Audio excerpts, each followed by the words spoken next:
Welcome to movie brand. Malayali പ്രേക്ഷകരുടെ പ്രിയങ്കരനാണ് ദിലീപ്.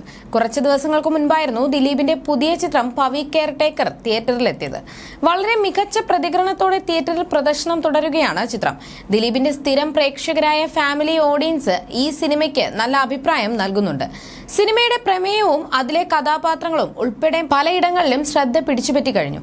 ദിലീപ് നിർമ്മാണത്തിൽ പങ്കാളിയായ ചിത്രമാണിത്.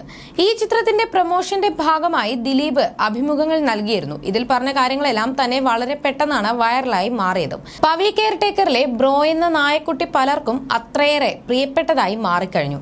ദിലീപിന് വർഷങ്ങളോളം ബ്രൂണോ എന്ന വളർത്തുനായ വീട്ടിലുണ്ടായിരുന്നുവെന്നാണ് താരം പറയുന്നത്. ഒരു അഭിമുഖത്തിൽ സംസാരിക്കവെയാണ് ബ്രൂണോയെ കുറിച്ച് ദിലീപ് വ്യക്തമാക്കിയത്. 10 വർഷം ബ്രൂണോ എന്ന നായ്ക്കുട്ടി ഉണ്ടായിരുന്നു. വീട്ടിൽ ആരുമില്ല, അമ്മ തനിച്ചാണെങ്കിലും അവൻ നോക്കിക്കോളും. വീട്ടിൽ ഗസ്റ്റ് വരുമ്പോൾ ബ്രൂണോ എന്ന് വിളിച്ചാൽ അകത്തേക്ക് പോകണം എന്നവൻ മനസ്സിലാക്കും. ഒരു മനുഷ്യന്റെ സ്വഭാവം പോലത്തെ പെരുമാറ്റമായിരുന്നു.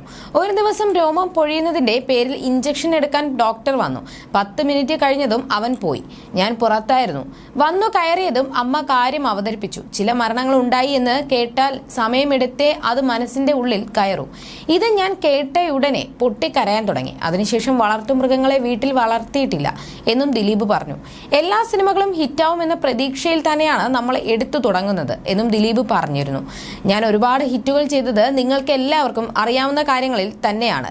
അതിനിടയ്ക്ക് ഒരുപാട് പരാജയങ്ങളും കിട്ടിയിട്ടുണ്ടാകും. കുറെ കിട്ടി എന്നു കരുതി അടുത്ത പടം ഹിറ്റാകുമെന്ന് ഉറപ്പിച്ചു പറയാൻ സാധിക്കില്ല.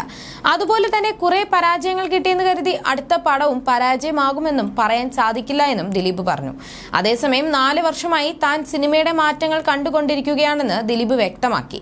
തിയേറ്ററിലേക്ക് ജനങ്ങൾ വരുന്നു എന്ന് അറിഞ്ഞതിൽ വലിയ സന്തോഷം. എല്ലാ പടങ്ങളും നമ്മുടെ തിയേറ്ററിൽ കളിക്കുന്നത് കൊണ്ട് നമുക്ക് കറക്റ്റ് അറിയാൻ പറ്റുന്നുണ്ട്. അത് വലിയ സന്തോഷമാണ്. കോവിഡിന്റെ സമയത്ത് ഞാൻ സിനിമ ചെയ്തിട്ടില്ല. അതിനുശേഷം 2 വർഷം ഞാൻ സിനിമയെ ചെയ്തിട്ടില്ല. എന്റെ പ്രശ്നങ്ങളൊക്കെ തീരണ്ടേ, എന്നാ പിന്നെ എല്ലാം തീർന്നിട്ടാവാമെന്ന് പറഞ്ഞിരുന്നിട്ട് തീരണില്ല. എന്നാ പിന്നെ സിനിമയിലേക്ക് ഇറങ്ങാമെന്ന് തീരുമാനിക്കും.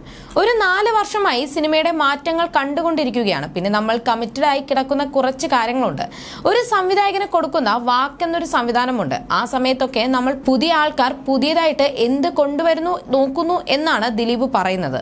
ദിലീപിന്റേതായി പുറത്തെത്തിയ ബാന്ദ്ര, വോയിസ് ഓഫ് സത്യനാഥൻ എന്നീ ചിത്രങ്ങൾ പ്രതീക്ഷിച്ച അത്ര വിജയം നേടിയിരുന്നില്ല. ഒടുവിൽ റിലീസായ തങ്കമണി എന്ന ചിത്രം പ്രേക്ഷക പ്രശംസ പിടിച്ചുപറ്റിയിരുന്നു. എന്നാൽ ദിലീപ് ചിത്രം പഴയതുപോലെ ആഘോഷിക്കപ്പെടുന്നില്ല എന്നത് ആരാധകരെ നിരാശയിലാഴ്ത്തിയിരുന്നു. എങ്ങനെയും തന്റെ താരപട്ടം തിരിച്ചുപിടിക്കാനുള്ള ശ്രമത്തിലാണ് ജനപ്രിയൻ. അത് ഈ ചിത്രത്തിലൂടെ സാധിക്കുമെന്ന പ്രതീക്ഷയിലാണ് നടൻ. 5 പുതുമുഖ നായകന്മാരാണ് ചിത്രത്തിലുള്ളതെന്നാണ് വിവരം.